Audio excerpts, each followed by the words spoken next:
तो लाडली ड्रामा जो इस वक्त काफ़ी मकबूलियत इख्तियार कर चुका है, इसकी आने वाली एक साथ की कुछ स्टोरी इस वीडियो में हम आपके साथ शेयर करने वाले हैं। जैसे जैसे ड्रामा आगे बढ़ता जाएगा, कोशिश करेंगे कि आहिस्ता इसकी नेक्स्ट एपिसोड्स की स्टोरीज का रिव्यू करते जाएं इस चैनल पर आपके साथ। तो जैसा कि अब तक आपने देखा कि सुंदस और अरसल की शादी का सिनेरियो चल रहा है और सब में नाजो का किरदार कितना बुरा दिखाया जा रहा है कि वो इस शादी के बहुत ज़्यादा खिलाफ है, लेकिन नाज़ो की मुखालफत के बावजूद भी ये शादी होगी। सुंदस अरसल की बीवी बनकर इस घर में आएगी और फिर नाज़ो की कोशिश होगी कि वो सुंदस को किसी भी तरह करके इस घर से निकाल बाहर करे और छोटे भैया की नज़रों से इसे गिरा दे, जैसे इसने मरियम और उमर भाई के दरमियान तलखियाँ पैदा की हैं। जैसे मरियम और उमर को एक दूसरे से दूर किया, वैसे ही सुंदस और अरसल के बीच में गलत फहमियाँ पैदा करने के लिए वो हर हद पार कर देगी। सुंदस को इस घर से धक्के देकर निकलवाने के लिए अपनी साजिशें शुरू कर चुकी है। ऐसी ही एक साजिश का पर्दा इस वीडियो में हम आपके सामने फाश करने वाले हैं। नाज़ो के बारे में तो आप जानते ही हैं कि वो किस हद तक बिगड़ी हुई है। सुंदस को घर वालों की और अरसल भैया की नज़रों से गिराने के लिए वो इसको और उमर भाई को एक साथ इन्वॉल्व करने की कोशिश करती है। मरियम का नाम लेकर मुलाजमा को सुंदस आपी के कमरे में भिजवाती है कि आपको मरियम भाभी ने अपने कमरे में बुलाया है। मुलाजमा सुंदस को जाकर ये पैगाम दे देती है और सुंदस भी मरियम भाभी की बात सुनने के लिए उनके कमरे में चली जाती है। ऐसे में नाज़ो चुपके से कमरे का दरवाज़ा बाहर से लॉक कर देती है। इसे पता था कि मरियम भाभी इस वक्त किचन में मसरूफ़ हैं और उमर भाई अपने कमरे में अकेले हैं। अब कमरे का दरवाज़ा बाहर से लॉक होता है तो सुंदस परेशान हो जाती है। ऊपर से मरियम भाभी भी कमरे में मौजूद नहीं थी। उमर वॉशरूम से निकलता है तो सुंदस को इस कमरे में देखकर हैरान होता है, आप यहाँ पर खैरियत है? जिस पर सुंदस कहती है कि मुझे मरियम भाभी ने बुलाया था। उमर हैरान होता है, लेकिन मरियम तो किचन में है, यहाँ तो कोई नहीं।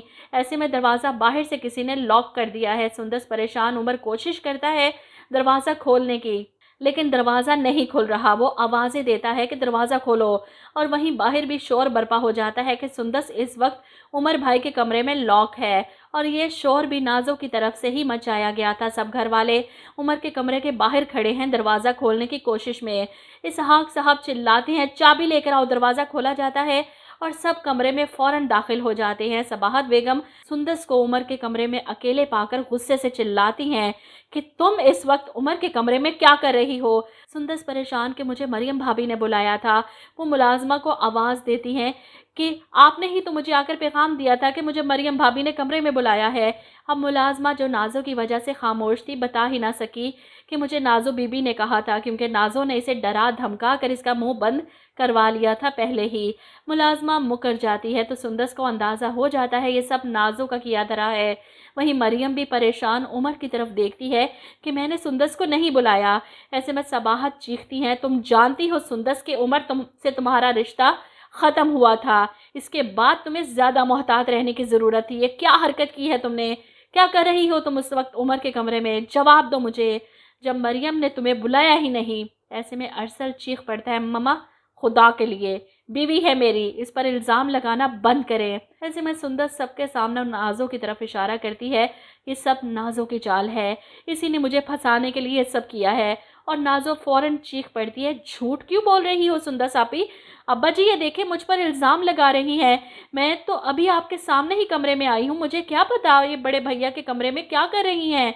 सुंदस परेशान होकर अरसल की तरफ देखती है, मैं सच कह रही हूँ अरसल, मुझे नाज़ो नहीं फंसाया है इस सब में, इसी ने मुझे मुलाजमा के हाथ पैगाम भिजवाया था। वहीं उमर परेशान नज़रें झुकाए खड़ा है, क्योंकि अपनी बहन के ख़िलाफ़ तो एक लफ्ज़ भी नहीं सुनना चाहता। इसे लगता है कि सुंदस ही झूठ बोल रही है। वो जानबूझकर इस कमरे में आई और ख़ुद को लॉक किया। सुंदस चिल्लाती रही कि दरवाज़ा बाहर से नाज़ो ने लॉक किया, लेकिन कोई इसकी बात पर यकीन नहीं करता, क्योंकि इस वक्त नाज़ो जो घर की लाडली बेटी है, किसी को इस पर शक नहीं। यहाँ तक कि अरसल भी सुंदस का हाथ पकड़कर इसे वहाँ से ले जाता है। इससे खफा तो है कि तुम्हें क्या ज़रूरत थी बड़े भैया के कमरे में जाने की? मरियम भाभी तो इस वक्त किचन में थी। सुंदस अपनी सफाइयाँ देती रह गई कि मैंने कुछ नहीं किया, लेकिन सबाहत बेगम, अब्बा जी और सब घर वालों की नज़रों में सुंदस मशकूक हो चुकी है और नाज़ो ने ये भी नहीं सोचा कि इस सब में वो अपने बड़े भैया को भी इन्वॉल्व कर रही है, इनको भी बदनाम कर रही है।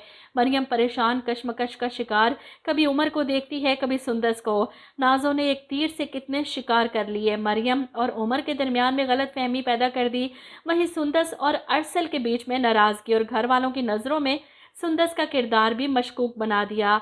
अब कभी भी वो उमर के साथ बात करते हुए भी नजर आई तो सब इसे मशकूक नज़रों से ही देखेंगे। तो फिलहाल ये कुछ सीन थे जो आने वाली एक साथ में सुंदस के साथ इस घर में होने वाले हैं, क्योंकि नाज़ो तो अपनी हरकतों से बाज नहीं आएगी और वो ऐसे कई ड्रामे करने की कोशिश करेगी जिसमें सुंदस को घर वालों की नज़रों से गिराकर अरसल भाई की ज़िंदगी से निकाल बाहर करे।